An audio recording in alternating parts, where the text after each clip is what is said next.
আমরা 5 বোন 1 ভাই, আমি দ্বিতীয়। আমার ফ্যামিলির আর্থিক অবস্থা আলহামদুলিল্লাহ ভালো। ডিসেম্বরের 26 তারিখে আমাকে ছেলে পক্ষ দেখতে আসে। যে ছেলের সাথে আমার বিয়ে ঠিক হয় তাদেরও আর্থিক অবস্থা বেশ ভালো। বিয়ের আগে ছেলে পক্ষ বলেছিল ছেলে কম্পিউটারের ব্যবসা করে, মোটামুটি ভালো ইনকাম। তো আমাদের বিয়ের ডেট 12ই জানুয়ারি ঠিক হয়। তাদের আবদার ছিল ছেলেকে বিয়েতে বাইক দিতে হবে আর মেয়েকে খুশি হয়ে যা ইচ্ছা দিতে পারেন। বিয়ের সময় আমার বাবা 5.5 লাখ টাকার একটা বাইক, 5.5 লাখ টাকার গহনা, 50,000 টাকার খাট, খাটের সাথে তোষক, ম্যাট্রেস, বালিশ, চাদর, সাথে আরো অনেক কিছু দিয়েছিল। তবে আমার শ্বশুর বাড়ির মানুষ খুদ ধরে যে কেন কম্বল দিল না, তাই পরবর্তীতে আমার আব্বু 6,000 টাকা দিয়ে একটা কম্বল কিনে পাঠায়। এত কিছু দেওয়ার পরেও বিয়ের কেনাকাটা নিয়ে ছেলের মা বাবা ও বোন নানান ধরনের ঝামেলা করে। তবে আমার বাবা কোনো কথা ছাড়াই তাদের সবকিছুতে সম্মতি দেয়। তারপর দেখতে দেখতে বিয়ের দিন চলে আসে। আমাদের গ্রামের নিয়মে বউয়ের খাবার শুধুমাত্র ছেলের মায়ের জন্য পাঠাতে হয়, তো সেই হিসাবে আমার পরিবারও তাই করে। আমি যখন তাদের বাড়িতে পা রাখি তখন থেকেই আমার শাশুড়ি আমার পরিবার নিয়ে কটু কথা বলতে শুরু করে।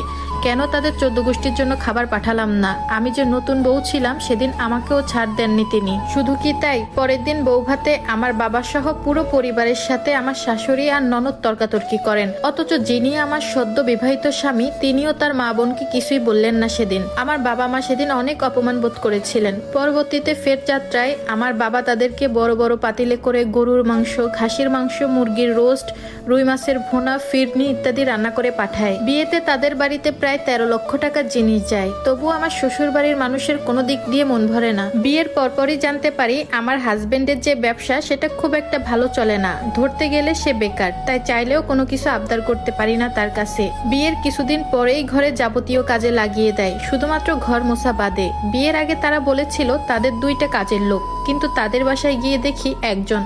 তারপর ঠিক 1 মাস পর 12ই ফেব্রুয়ারি কোনো এক কারণে বাড়ির কাজের বুয়া চলে যায়। আমার শ্বশুর শাশুড়ি, ননদ এবং আমার স্বামীর যাবতীয় যত কাপড় চোপড় আছে সবকিছুই আমাকে ধুতে হতো। তারপর আর কি, ঘর মোছার কাজটাও আমার ঘাড়ে এসে পড়ে। আমি যে ফ্যামিলির মেয়ে কখনোই এসব কাজ করিনি।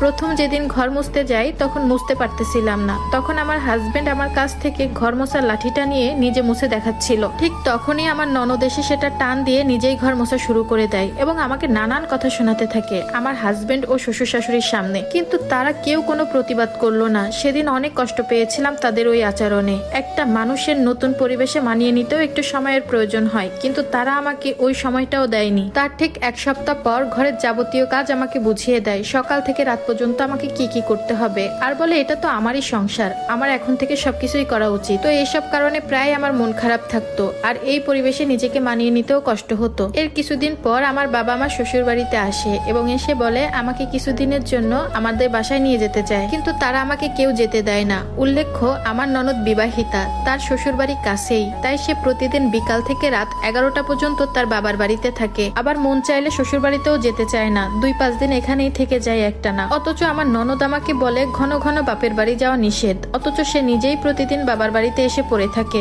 এই বলে তারা আমাকে আর কেউই যেতে দিল না। তো এরপর রমজান মাস আসে। তাদের এইখানে মেয়ের বাড়ি থেকে রমজান মাসে ইফতারি দিতে হয়। তো আমার বাবা ব্যবসায়ী মানুষ ছিলেন, তিনি সময় সুযোগ বুঝে 21শে রমজান সোমবার ইফতারি দিতে আসে। আমার বাবা আমার শ্বশুর শাশুড়ি আর আমার হাজবেন্ডকে আগেই ফোন দিয়ে বলে দিয়েছিলেন যে তিনি সোমবার আসবেন, কিন্তু তারা ওই রকম কোনো আয়োজন করেননি। উল্টো এমন ভাব করে বসেছিলেন যেন তারা কিছুই জানেন না। আমার বাবা যখন সারাদিন রোজা রেখে ইফতারি নিয়ে আসেন তার মুখ অনেক ক্লান্ত ছিল, কিন্তু আমার শাশুড়ি তখন বলেন এই ইফতারি তিনি রাখবেন না, তার সাথে অনেক ঝামেলা করে। আমার হাজবেন্ড তখনও কিছু বলেন না তার বাবা মাকে, তখনও সে চুপ করেছিল।